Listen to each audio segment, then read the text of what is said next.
నకరేకల్ మున్సిపాలిటీకి సంబంధించి, ఎందుకంటే ఇక్కడ ఇప్పుడు వచ్చి చూస్తే ఇక్కడ ఏదో భూకంపం వచ్చి పోయిన తర్వాత ఉన్న టౌన్ లెక్క ఉంది. ఎందుకంటే బాధలు చాలా చూస్తే డ్రైనేజీల వర్కులు జరుగుతున్నాయి. కొంత ఇప్పుడు ఆ నకరేకల్ ప్రధాన సెంటర్ ఇందిరాగాంధీ బొమ్మ సెంటర్ అన్నది ఏ వాహనం కూడా పోవడానికి వీలు లేని రకంగా తయారు చేసి పెట్టిరు. అది అంటే అసలు ఈ మున్సిపాలిటీ మీద నకరేకల్ నియోజకవర్గ కేంద్రం మీద మన ప్రత్యేకమైన ప్రణాళిక ప్లాన్ ఉందా మీకు? దానికి ఒక విజన్తో చేయలేదన్న. నీకు సెంటర్లో దాదాపు 100 ఫీట్లు రౌండ్ ఇది చేసి పెట్టారు. అటు డౌన్ ఇటు డౌన్, ఎటు నుంచి వెహికల్ వచ్చేసి ఆగితే ఓ బస్సు ఇసు వచ్చి ఆగితే మొత్తం జామ్ అయిపోయేటువంటి ఒక పరిస్థితి. అటు నుంచి వచ్చినా జామ్ అయిపోయే పరిస్థితి. అటు పక్క ఇందిరాగాంధీ బొమ్మ ఉంది. ఇదంతా ఒక విజన్లెస్ ప్రోగ్రామ్ లాగుంది. అందుకోసం దాన్ని నేను నిన్న విజయోత్సవ ర్యాలీలో కూడా చెప్పిన, మున్సిపల్ కమిషనర్ అధ్యక్షతన చాలామంది వ్యాపార వర్గాలు, ఎంప్లాయీస్, రిటైర్డ్ ఎంప్లాయీస్, విద్యావంతులతో ఒక 20, 22, 25 మందితోని 20కి ఎబో 20కి తగ్గకుండా ఒక కమిటీ చేసి వాళ్ళు మొత్తం పిన్ టు పిన్ విజిట్ చేసేసి దాన్ని అలాట్మెంట్ కొన్ని మార్పులు చేర్పులు చేసుకొని ప్రజలకు, ప్రయాణికులకు, వ్యాపార వర్గాలకు డెవలప్ అయ్యేటువంటి టౌన్కి ఇబ్బంది లేకుండా చేయాలనేటువంటి ఆలోచన అయితే చేస్తున్నాను.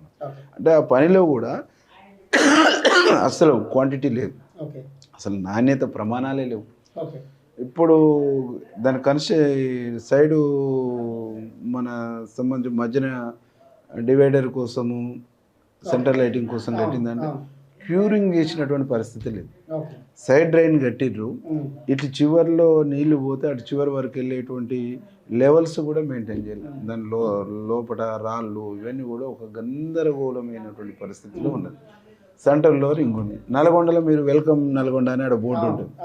ఇప్పుడు ఇక్కడ కూడా ఇటు చివరిలో దాని ప్లానింగ్ లేదు, అటు చివరిలో అట్లాంటి దానికి ఏం ప్లానింగ్ లేదు. ఓన్లీ సెంటర్లో మాత్రమే ఒక దిమ్మ కట్టి, ఒక స్తూపంలాగా కట్టి వదిలేసేటువంటి ఒక దారుణమైనటువంటి పరిస్థితి అక్కడ ఉన్నది. కాబట్టి దాన్ని సరి చేసేటువంటి ఒక ప్రయత్నం చేయాలి. ఇంకా నీకు చెప్పాలంటే 2 సైడ్ కరెంటు లైన్స్ ఉన్నాయి. ఆ కరెంట్ లైన్స్ పోల్లు చేంజ్ చేయాలి. పైన ఉన్నటువంటి కాసారాలు, ఆ బొడ్లు, వైర్ కూడా కొత్తది ఇది చేయాలి. యాజ్ ఇట్ ఈజ్ ఈ పోల్ మంచిగా ఉన్నది ఉంటే అదే పాతిర్రు, లేకుండా మంచిగా లేదు కొంచెం పాతగా కనిపిస్తే కొత్తది పాతి ఆ వైర్ని పైకి అట్లే ఎక్కించేది తప్ప కొత్త వైర్ చేసింది లేదు. అరే దాంట్లో మొత్తం అవినీతి అన్నా. నువ్వు తిను, కనీసం నువ్వు మరీ కడుపులో పట్టకుండా కుక్కుతా అనే ప్రజల సొమ్ము కదా. అంటే దారుణమైన పరిస్థితి. నేను ఒకసారి ఆ డిపార్ట్మెంట్లో వచ్చి చూసేస్తే దాని ఒక పేజీ చూస్తే మరి ఇది కొత్త వైర్ ఎక్కడ డ్రా చేయలేదు కదా, కొత్త వైర్ ఎక్కడ పెట్టలేదు అంటే ఏం చేయమన్నా మేము చెప్పింది ఇను అని చెప్పేసి అంటారు అని చెప్పేసి అది కాదు. అట్లా కరెక్ట్ కాదు కదా, ఇది ప్రజల సొమ్ము, ప్రభుత్వ సొమ్ము కదా, అట్లా చేస్తారు, రాంగ్ కదా అని చెప్పి అట్లా మొత్తం అది అవినీతిమయం, అక్రమమయం.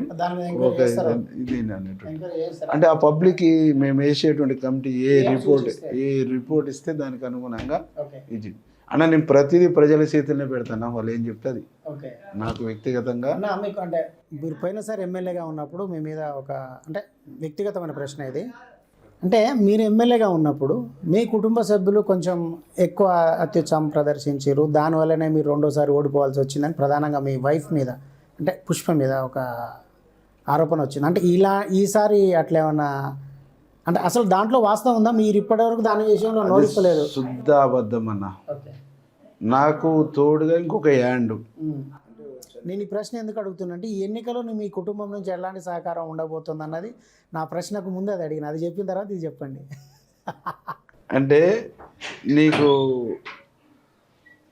మొత్తంగా చూసుకుంటే ఆమె కూడా ఒక political activist, student organisation, Telangana ఉద్యమంలో అనేక కేసులు, అనేక జైలు పోయింది. తను LLB చదువుకుంది. సమాజం పట్ల, వ్యవస్థ పట్ల, సొసైటీ పట్ల ఒక పూర్తిగా అవగాహన, ఆలోచన ఉన్నటువంటి వ్యక్తి తనకు సహజంగానే ఏమన్నా ఒక ఆడపిల్లకి అన్యాయం జరిగింది, అంటే స్పందించేటువంటి గుణం ఉంటుంది. అంటే నేను అసెంబ్లీకి పోయినప్పుడు, నేను లేనప్పుడు ఇక్కడ కార్యక్రమాలకు తను అటెండ్ అవుతుంటుంది. పెళ్ళిళ్ళు, పేరెంటాలు, సావులు, బతుకులు, మంచో చెడు అటెండ్ అవుతుంది. ఎవరైనా వస్తే కూడా తులమో పొలమో వాళ్ళకి ఏమైనా సాయం కావాల్సి ఉంటే ఇక్కడ బువ్వ పెట్టాలంటే ఇది చేయాలంటే కొంత లిబరల్గా అందరిలో కలిమిడిగా ఉంటుంటుంది. అంటే నాకుండేటువంటి స్ట్రెంగ్త్, నాకుండేటువంటి శక్తిని నిర్వీర్యం చేసేటువంటి కుట్రలో భాగంగానే ఆమె మీద ఆరోపణలు చేసి ఆమె బెదిరిస్తుంది, ఇది చేస్తుంది, అది చేస్తుంది అని. ఆమెకి ఏం అవసరము? బెదిరియవలసిన ఇంకో చేయవలసినటువంటి అవసరం ఏముంటుంది? వ్యక్తిగతమైన ఇంట్రెస్ట్ ఏముంటుంది?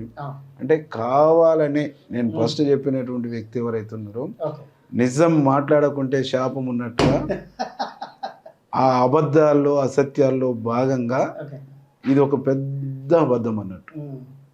పెద్ద అబద్ధం, పెద్ద అసత్యం. ఓకే, ఈసారి ఎలాంటి సపోర్ట్ లభించిందన్న మీకు? ఎందుకంటే మీ కొడుకును కూడా నేను చాలా ప్రచారాలు అలా చూసిన, నేను అందుకని అడుగుతున్నా.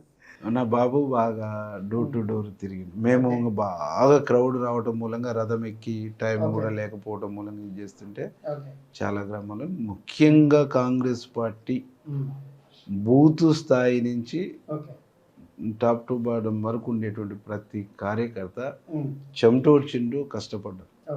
నాతో పాటు కాంగ్రెస్లోకి వచ్చినటువంటి వాళ్ళు కూడా బాగా కోఆర్డినేషన్ చేసుకొని అవసరం అనుకుంటే ఎంత తగ్గాలో అంతకు రెట్టింపు తగ్గి ఉండి ఈ గెలుపు కోసం చాలా కష్టపడ్డారు. వాళ్ళందరి కష్టం మా వాడిది ఒక్కటే అనేటువంటిది కాకుండా వాళ్ళలో భాగంగా వీడు కూడా తిరిగిండు, కష్టపడ్డాడు, బాగా శ్రమ చేశాడు. మెయిన్ టౌన్లో రోజు అదే పని. ప్రతి స్పీచ్లో డెవలప్మెంట్ లేదు, అభివృద్ధి లేదు, రేపు ఏం చేస్తాం అనేటువంటిది లేదు. కేవలం వీరేశం మీద ఓ 10 నిమిషాలు 20 నిమిషాలు వీరేశం మీద చదవాలి. మా నాయకులైనటువంటి మా మంత్రి గారు కోమటిరెడ్డి వెంకరెడ్డి అన్న మీద, రాజగోపాల్ అన్న మీద, వాళ్ళ మీద దండకం. ఆ తర్వాత మా ముఖ్యమంత్రి, ఈనాటి ముఖ్యమంత్రి అయిన మా రేవంత్ రెడ్డి అన్న మీద దండకం, ఆయన మీద దండకం. అంటే కాంగ్రెస్ పార్టీ భిక్ష పెట్టి, కాంగ్రెస్ పార్టీ పదవి ఇచ్చి, కాంగ్రెస్ పార్టీ పెంచి 2-3 సార్లు టికెట్ ఇచ్చి 2 సార్లు ఎమ్మెల్యే చేసి చేస్తే కనీసం ఇంకిత జ్ఞానం లేకుండా, మానవత్వం లేకుండా నోటికి ఏది వస్తే అది. అంటే ఈ దేశంలో, ఈ ప్రపంచంలో ఎన్ని బూతులు వాడాలనో, ఎన్ని మాటలు అనాలో అవన్నీ కూడా నా మీద వాడేసారు. అందుకనే ఇప్పుడు ఆంధ్రప్రదేశ్లో మనం వింటున్నాం బూతుల మంత్రులు, బూతుల ఎమ్మెల్యేలు. తెలంగాణలో కూడా ఒకరు మోపారు అన్నట్టు బూతుల వ్యక్తి. అట్లా దారుణంగా ఇది చేసినటువంటి ఒక పరిస్థితి. ఓకే, నా చివరిగా ఒకటి, ప్రభుత్వం మీరు ఉన్న పార్టీ, మీరు ఎమ్మెల్యే అయ్యారు, అదే పార్టీ అధికారంలోకి వచ్చింది.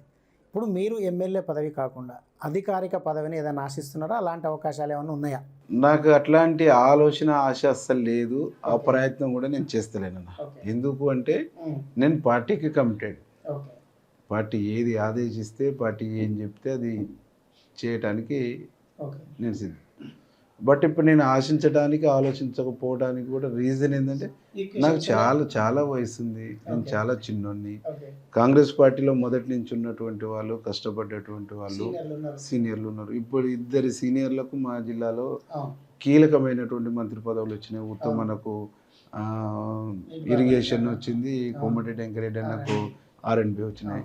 ఈ 2 శాఖల నుంచి మేము నిధులు తీసుకొచ్చుకొని మా నియోజకవర్గాన్ని అద్భుతంగా తీర్చిదిద్దుకునేటువంటి ఒక అవకాశం ఉంది.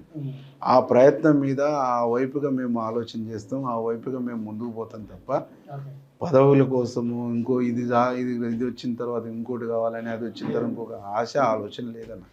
అట్లాంటి ఆశ, ఆలోచన అనేటువంటిది మన మైండ్లోకి వస్తే మనల్ని అది ఖరాబ్ చేస్తుంది, పనిచేయదు. మన యొక్క అస్తిత్వాన్ని దెబ్బకొడుతుంది, మన యొక్క సిస్టాన్ని దెబ్బకొడుతుంది. నాకు అట్లాంటిది ఏం లేదన్నా.